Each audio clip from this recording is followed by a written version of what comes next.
Bueno, pero al tema del presidente Petro, que, digamos, a través de redes sociales es interesante no perder de vista dónde mantiene él la discusión, ¿no? Dice, nos vamos a La Haya si no nos ponemos de acuerdo. Perfecto, no hay ningún problema, no podemos impedirlo nosotros y iremos felices. Bueno, no tan felices porque eso cuesta y eso desgasta. Pero a ver, lo que Petro sabemos que es un hombre muy ignorante, aparte de con malas costumbres, según parece, eso es lo que dicen en Colombia, ¿no? Es muy amigo del licor y parece que de las drogas. Quizás ha estado un poco alucinado en estos días, ¿no? La oposición lo cuestiona últimamente con esos Y además temas, ¿no? mañana tiene una gran meeting a favor de Uribe contra él, que lo tiene muy nervioso, muy preocupado. Y luego el hecho de no haber podido celebrar el Día de Colombia en Boyacá, que está muy cerca de Bogotá, y que es, como decir, la pampa de Ayacucho, la pampa de Junín, para nosotros es muy importante para ellos, y no la pueden ocupar ni celebrar porque está tomadas las carreteras en Colombia. Entonces, en fin, hay todos esos problemas. Pero yo le quiero decir lo siguiente. Colombia y Perú hemos estado juntos en la lucha de la independencia, inclusive una guerra en 1828 con Colombia. Luego Ecuador se independiza de Colombia. Luego surgen algunos problemas limítrofes, porque en esa época los límites no estaban muy bien definidos. Eran límites pues, hechos un poco con los elementos básicos que tenían. Y quedó siempre pendiente los límites en la Amazonía con Colombia y con Ecuador. El Perú había tenido la guerra con Chile, lo había desgastado el Perú, el presidente Leguía, que gobernó del 19 al 30 y antes había gobernado del 8 al 12, o sea, es el presidente que más ha gobernado el Perú, 15 años en total. Este señor Leguía decía lo siguiente, que el Perú no puede vivir sin fronteras, tiene que tener fronteras. Un país sin fronteras es un país abierto, demasiado abierto, y cualquier cosa puede pasar. Entonces, después del problema con Chile, de la cautiverio de Tacna y Arica, él quería recuperar Tacna y Arica porque Chile no quería el plebiscito y no quería devolver Tacna y Arica, y él se dedicó a cerrar otras fronteras para dedicarse solamente al tema de Chile. Y efectivamente así lo hizo. Cerró todas las fronteras, excepto con la de Ecuador. Cerró la frontera con Bolivia primero, con Brasil. A Brasil se le cedió 450.000 kilómetros cuadrados de selva. Río Branco, la capital del estado de Acre, ahí no hay ni un río. Era Río Branco, es el varón de Río Branco que firmó el tratado de límites con el Perú. Bueno, a Bolivia también fuimos generosos con Bolivia. Había que cerrar las fronteras. Y entramos al tema de Colombia. Y Colombia estaba muy unido a Quito, porque habían sido parte de una unidad un poco tiempo antes. Y además Colombia estaba muy herida con Estados Unidos porque había perdido Panamá. Correcto. Le habían quitado Panamá. Tema al que hace referencia. Exactamente, Petro, ¿no? exactamente. Eso que les duele hasta el día de hoy, Y el ejército colombiano no pudo llegar a Panamá para restablecer la independencia porque ya llegaron primero los americanos y reconocieron al Estado de Panamá, que era una provincia litoral además para Colombia. Entonces quedó muy resentido. Entonces Estados Unidos hace dos cosas que es interesante recordar y que no todo el mundo sabe. Primero, indemniza a Colombia con $8 millones, que era una fortuna, como hoy día puedes decir 8.000, claro, ¿no? $8 millones, y con eso Colombia hace teatros, museos y hospitales. O sea, para resarcir un poco. Resarcir, así es. O sea, para no tener el odio de Estados Unidos de Colombia, le da primero, lo indemniza con un dinero. Y luego apoya a Colombia en su reivindicación amazónica. Colombia quería, como quería Ecuador, como quieren muchos, tener ribera al Amazonas, que es el río más caudaloso del mundo. Es uno de los ríos más importantes del mundo y de hecho el más caudaloso. No sé si el más largo, aunque ahora parece que sí, porque descubrieron después que nace en Arequipa. Al final se ha convertido en el más largo. En fin, en todo caso, lo cierto es que quería. Entonces, y había un problema de límites. Hay que recordar que entre el año 12 y 14 hubo un pequeño conflicto bélico con Colombia, 1912-14, y el coronel Benavides, Óscar Benavides, que fue presidente del Perú después, va del Callao hasta Chiclayo, se mete por Moyobamba y llega hasta La Pedrera, que está en la selva de hoy de Colombia, detrás del río Caquetá. Dice, debe haber sido un viaje de semanas, porque era muy lejos. Hay un autor que dice que ir de Bogotá No, ir de Lima a La Pedrera era tan lejos como ir de Bruselas, de Bélgica, al Congo belga. Wow, tremendo. Era lejísimo, pero llegó y hubo una batalla y la ganó Benavides. Pero claro, estaba muy lejos de todo, tuvo que al final regresar. Lo que quiero decir con esto es que La Pedrera estaba dentro de una zona de que los caucheros peruanos tenían concesiones. Claro. El famoso Julio C. Arana, que fue el hombre más rico del Perú en su momento, el rey del caucho en el mundo, Claro. que probablemente haya sido el hombre más rico, bueno, el rey del caucho, el más rico del caucho, y que cometió el error de poner una sede en Londres de su compañía, aunque él vivía entre París y Lima, entre Viardes en Lima más que todo, y surge el boom del caucho con el automóvil. Entonces todo el mundo quería tener caucho. Entonces los ingleses empezaron a combatir a Arana porque no podían llevarse el caucho, los mejillos se lo llevaban, pero no prendían nada. Ya era una guerra por el recurso, digamos. Entonces había que tirarse abajo. Pero Arana, que cometió muchos errores, por supuesto, y abusos también en esa época, es cierto, pero Arana era la presencia peruana en toda esa selva, en Almas, riberas del Caquetá y del Putumayo. El gran hacendado, digamos, de esa época. El gran terrateniente de esa época tenía más de 8 millones de hectáreas de cultivo. En ese entonces Colombia todavía no tenía acceso al Amazonas. No, nunca tuvo. El Perú se lo dio. Claro, nunca tuvo. Entonces, cuando cae Arana, esas tierras de Arana pasan a Colombia. Y a colombianos que empiezan a explotar el caucho. Claro. ¿Ya? Pero, y además, Leguía lo dejó caer porque tenía pues una serie de acusaciones de abusos y de violaciones. Clarísimo, en fin, ¿no? Una industria que arrasó con todo. Así es. Entonces, ¿qué pasa? Primero se produce el tema de La Pedrera, el año 14, luego eso lo hace a Benavides famoso y eso le permite ser después presidente del Perú. Luego empiezan las negociaciones para Colombia y la disputa era si el Perú tenía las dos riberas del Caquetá o solamente una. A través de este tratado, el Perú le sigue las dos riberas y corre la frontera con Colombia hacia el Putumayo. Leguía, que no conocía la selva, que en su vida había estado en una selva que era costeño y citadino y hombre además formado en Londres, Leguía lo que hizo pensó que los dos ríos, el Putumayo y el Caquetá, eran ríos paralelos y en realidad no eran tan paralelos. Se van abriendo y crea una masa inmensa de tierra que son 220.000 kilómetros cuadrados más grande que Portugal y la mitad que España. Bueno, entonces, eso le cedió. Y luego, pero Colombia quería llegar al Amazonas. Aún así, no llegaba al Amazonas. Entonces Leguía le da el trapecio amazónico y uno ve el mapa bien y se va a dar cuenta que es una línea de trapecio. Geométrica, dibujada en mapa. Así es, dibujada. Es una línea artificial hecha por el hombre, la mano del hombre, ¿no? Claro. Hacen ahí dos líneas abiertas que tienen que llegar al Amazonas. Leticia, no hay cómo llegar a Leticia desde Colombia.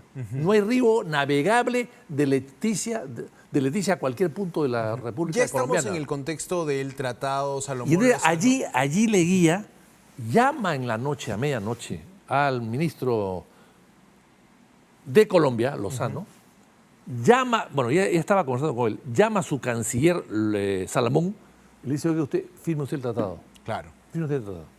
Necesito cerrar la frontera. Tengo que cerrar la frontera. Definir la frontera. Así que firme usted el tratado. Salomón no sabía lo que firmaba y como era su presidente y su ministro, firmó. Esa firma significa las dos riberas del Caquetá a Colombia, dejando a La Pedrera atrás y todo, por supuesto, el trapecio amazónico que le da ribera al Amazonas. Pero peor aún, le pudo haber dado ribera al Amazonas sin población. No, le cede Leticia. Leticia era una población totalmente peruana. El marido, creo que se apellidaba Chacón o Charrón, su esposa se llamaba Leticia Smith, le había puesto Leticia a la ciudad. Correcto. Ella había nacido, Leticia nació en Iquitos, era loretana. Sí, hay varios reportes de una colombianización de Leticia en esa Todos eran peruanos. XX. Colombia no había llegado nunca al Amazonas. Nunca al Amazonas.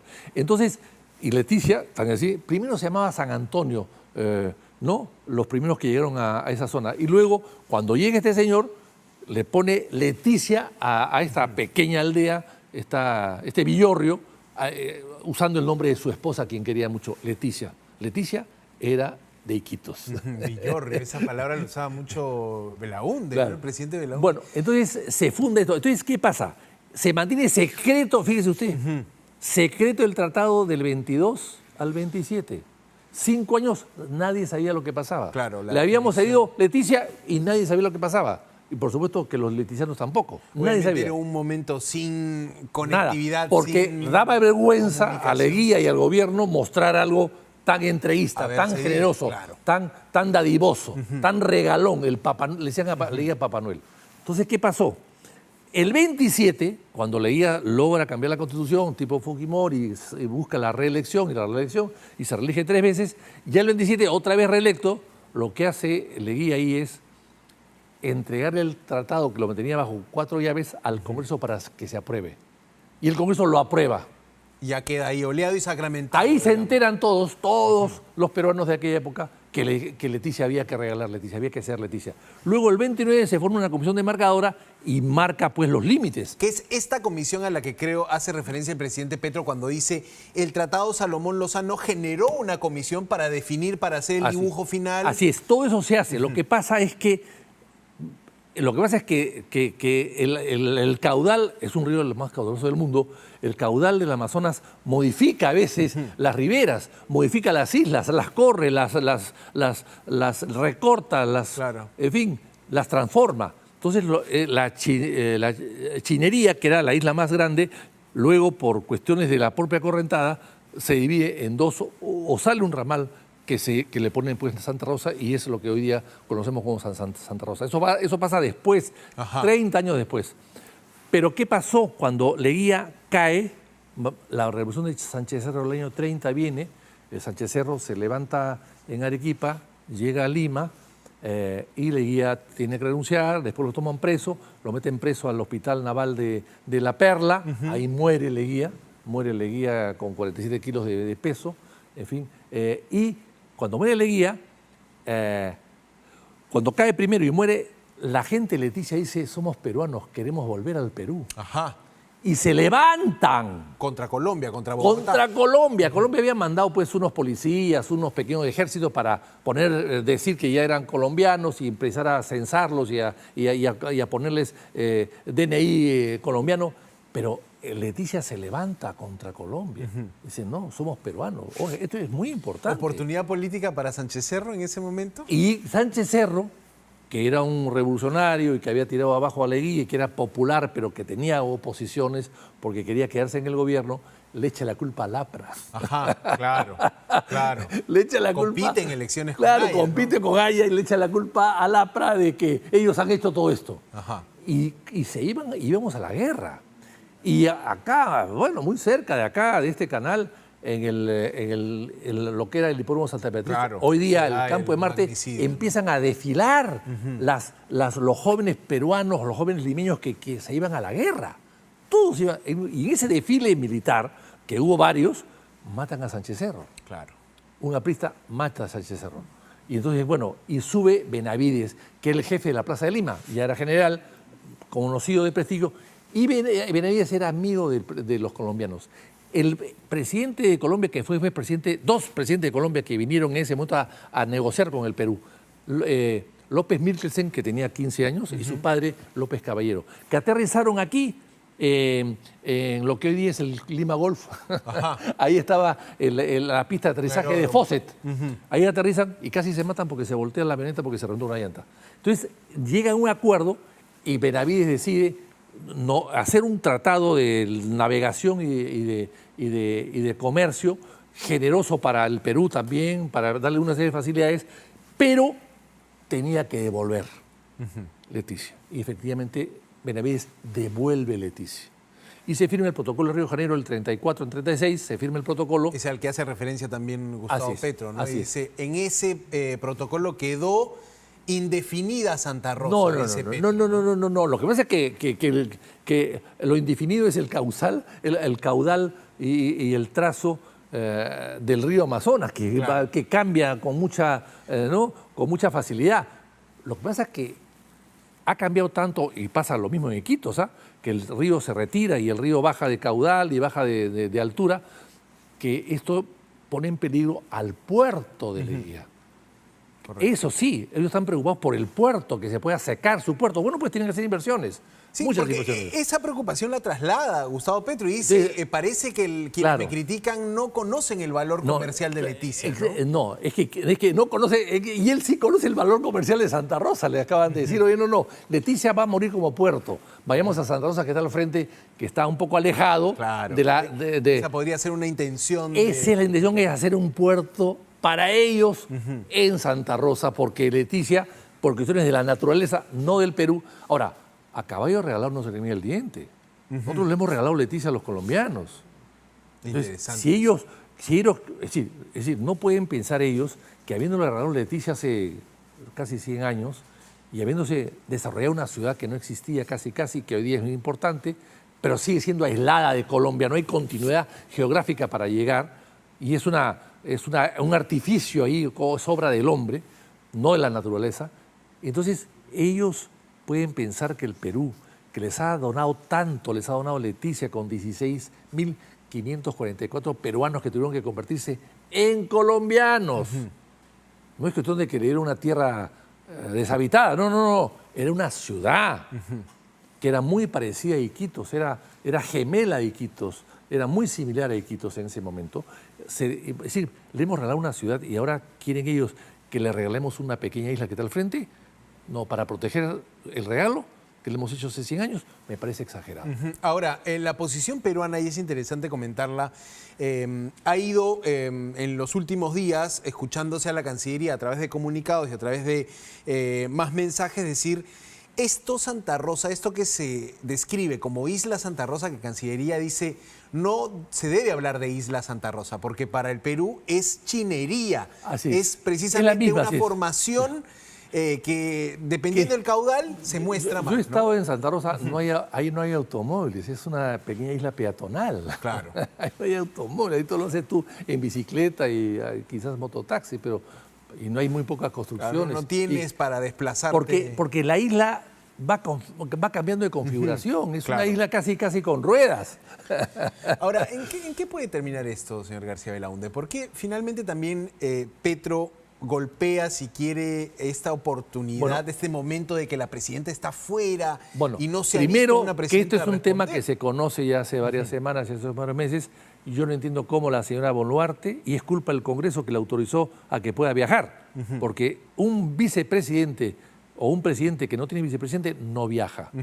El Congreso es culpable, los sobones del Congreso le han autorizado que viaje y ya va viajando 11 veces en 2 años y pico. Acción Popular votó también, ¿no? Bueno, pero yo no... ¿Le cae ese adjetivo? Pero por supuesto a los que han votado. No sé cuántos han votado. Pero por supuesto que les cae. No hago distinción alguna acá. Correcto. ¿No? Yo no defiendo a los niños, los condeno. Pero en todo caso, lo que quiero decirles es que el Congreso en su conjunto permitió una ley inconstitucional que permite que la señora viaje cuando le dé la gana, cuando no tiene vicepresidente. O sea, ella se va con el canciller, se van con 5 ministros importantes. ¿Y quién está en el Perú? Claro, manteniendo el despacho de manera remota. Esa es la ley que usted cuestiona. Pero qué remota, o sea, el despacho no puede ser remoto. Alguien diría, la puede, tecnología de comunicación te permite. Pero ¿quién va a manejar a la fuerza? ¿Quién va a ordenar a la Fuerza Armada que vaya a Leticia en caso que mañana se presente Petro con su ejército? ¿Quién va a ir a Leticia? Claro. ¿Quién va a ir? ¿El EDECAN? ¿El EDECAN va a comandar a las Fuerzas Armadas que vayan a ocupar Leticia? El EDECAN se fue también al viaje. Bueno, pero creo que hay otro presidente por acá. Esa es la idea que usted plantea, ¿no? Digamos, la ausencia de la presidenta no ayuda en este momento. La Constitución es clara. Los presidentes tienen vicepresidentes que los reemplazan. La señora no los tiene. Por suerte para ella sí es vicepresidente y debido a eso le ha tocado la chiripa de ser presidenta del Perú, en buena hora, que lo agradezca. Pero de ahí a salir y a viajar sin tener un reemplazo, no puedes. No hay, se puede aplicar lo del fútbol. Tú no puedes tener un equipo de 11 sin tener suplentes en la banca. No puedes, no sales a jugar así. Correcto. Ese es el problema. Entonces, ¿qué pasa? Acá hay 2 cosas. Primero, el tema del problema interno de Petro, que es muy grave. Uribe, que le está haciendo la campaña interna y que está dividiendo mucho a Colombia. Y en tercer lugar, lo que importante aquí es que el señor Petro ha estado identificado 100% con Castillo. Castillo da un golpe de Estado que Petro no reconoce. Claro. Claro, no, más bien Petro reclamó directamente. Petro está a nivel Boluarte Aníbal como Torres. claro. No reconoce que hay un golpe de Estado. Claro, hay una... Simplemente ha sido una declaración. Ahora, ¿qué pasa si mañana va el presidente Petro? Entonces, Sí. ¿qué pasa? Entonces, ese pleito de Petro y desprecio hacia la señora Boluarte ha sido lamentablemente contestado también por la señora Boluarte, porque cuando he estado 2 veces con él, una de ellas en Ecuador, que se han juntado, la señora Boluarte no la ha saludado. Y la señora Boluarte ahí no estaba como vecina de ilustre de Chalhuanca, sino estaba como presidenta del Perú, representando a todos los peruanos. Debió estirarle la mano. Entonces yo creo que eso a Petro, que también es susceptible a este tipo de desaires, lo ha tomado como asunto personal y también está remando en ese sentido, ¿no? El tema de Boluarte, el tema de Uribe, el tema de las huelgas y los problemas internos que hay allá, son 3 temas que se han unido para que pueda este señor colgarse de Santa Rosa para poder sacar la cara y exhibir algo, ¿no? Ahora, si mañana el presidente de Colombia llega a liderar este acto militar a Leticia, ¿esto puede escalar? Digamos, tiene planeado, pero... Por supuesto que sí. Hay que recordar que ya hubo primero un conflicto en La Pedrera el año 12. Sí, ¿no? se ha recordado. Eso hay que recordarlo en La Pedrera, que es interesante, con Benavides a la cabeza, que venció el Perú, pero que tuvo que retirarse porque estaba muy lejos de Lima, del Perú, no tenía abastecimiento. Luego está el conflicto de la toma de Leticia, que creó para ellos una guerra, para nosotros un conflicto. Yo he estado en Colombia una vez y encontré un libro de un tal Donaído que decía La guerra con el Perú, donde muestra todo. Y ellos lo tomamos como guerra, para nosotros fue un conflicto. Claro. Pero lo cierto es que murió muy poca gente, por suerte. Más gente murió de la fiebre amarilla que de balas. La malaria, ¿no? Efectivamente. Bueno, le agradezco mucho, señor Víctor Andrés García Belaúnde. Creo que hemos repasado a partir, digamos, del perfil de historiador también y los datos que maneja. Yo no soy historiador, soy un amante de la historia solamente. Ok, pero ha escrito además, tiene publicaciones que abordan la historia. Escribo y me encanta escribir. Bueno, muchísimas gracias por su tiempo. Un gusto tenerlo.